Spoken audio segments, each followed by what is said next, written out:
La question qui s'est posée aujourd'hui est de savoir si, après le Mali, le Burkina Faso, le Niger connaissaient un coup d'État. Assez tôt dans la journée, des informations avaient commencé à circuler comme quoi il y avait une tentative de coup d'État au Niger, dans la capitale Niamey. Dans un premier temps, il y a eu un tweet de la présidence qui expliquait qu'il y avait eu une saute d'humeur d'un militaire, d'un général, le général Omar Tiani, qui commande la garde présidentielle. Plus les heures passaient et se confirmait la tentative d'un coup d'État. Mohamed Bazoum, le président du Niger, est resté toute la journée et je pense qu'encore à ces heures-ci, il est resté retranché dans son bureau, entouré de ses gardes du corps, mais assiégé par son commandant de la garde présidentielle, le général Omar Tiani. Selon les informations qui ont filtré, il semblerait qu'il y ait des discussions entre les deux hommes pour arriver à une résolution de la crise. Une médiation ou des négociations parce que, selon toute vraisemblance, le général Tiani ne dispose d'aucun appui, ni intérieur ni extérieur. En effet, les principaux commandants des forces armées du Niger sont tous restés fidèles au président élu, Mohamed Bazoum. Il y a eu aussi d'autres informations, comme quoi des forces spéciales fidèles au président se dirigeaient vers la capitale. Alors, je vais vous passer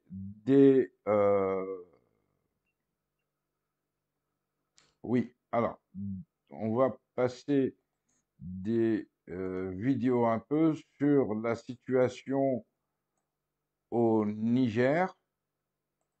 Et là, on a eu d'abord les partisans du président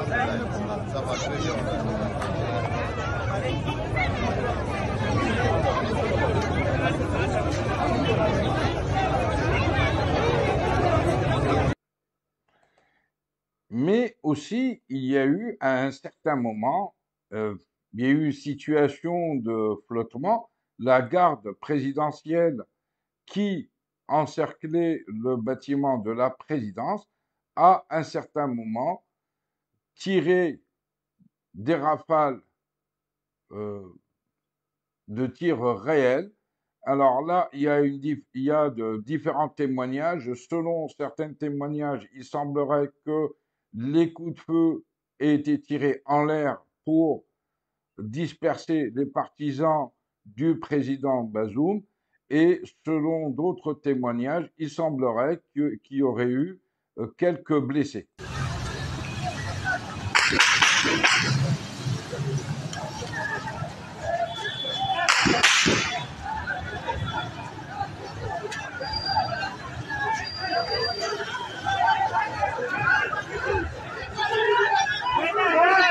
Ah, faut pas aller en live.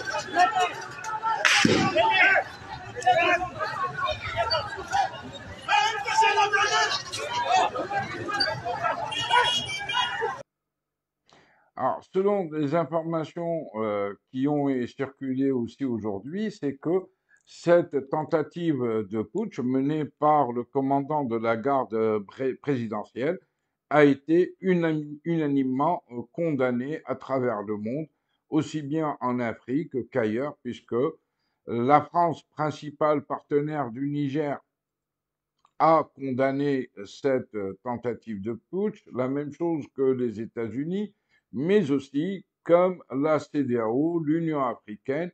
Bref, il y a eu une condamnation générale contre cette tentative du commandant de la garde présidentielle.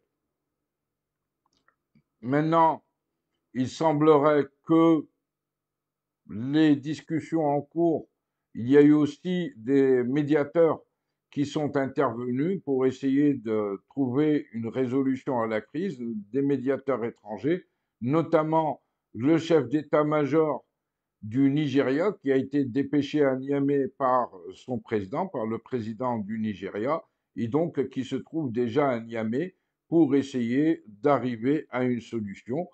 Et selon certains observateurs, euh, il s'agit surtout maintenant pour le général putschiste, le général Omar Tiani, de sauver sa peau, parce qu'il est apparemment esseulé, ne dispose d'aucun appui à part celui de ses propres hommes. Demain, peut-être nous y verrons plus clair et selon certaines sources à Niamey, il se pourrait que déjà demain, cette crise soit résolue. En tout cas, aujourd'hui, pendant toute la journée, aussi bien Niamey que les autres zones du pays ont vécu tout à fait normalement, et excepté les abords du palais présidentiel où vous avez vu, il y a eu des manifestations de soutien au président Bazoum légitimement élu. Et après cette dispersion par les tirs d'armes à feu de la garde présidentielle. Alors là, il y a aussi, là c'était pour les faits. Maintenant, pour les différentes lectures qu'il y a eu au tout début de l'annonce de la tentative du coup d'État, déjà les réseaux sociaux ont commencé à s'enflammer, et surtout certains comptes panafricains qui commençaient déjà à célébrer la chute du président du Niger, le président Bazoum, en faisant un rapprochement justement avec la situation qu'avait vécue aussi bien le Mali que le Burkina Faso et anticipait sur une expulsion de la France. Et on sait que la France a d'énormes intérêts au Niger, notamment en ce qui concerne l'exploitation des mines d'uranium. D'autres aussi commençaient à envisager l'arrivée d'un nouveau pouvoir, d'un nouvel homme fort à Niamey, et pronostiquaient qu'il serait suivi par une société privée militaire russe, à l'instar de ce qui s'est passé au Mali. En tout cas, je vous dis, pour le moment, il n'y a pas trop de détails, il n'y a pas trop d'informations. Il y a encore un énorme point d'interrogation sur l'issue de cette tentative de coup d'État au Niger, à Niamey. Et nous y reviendrons demain, Inch'Allah, si nous avons un peu plus d'informations.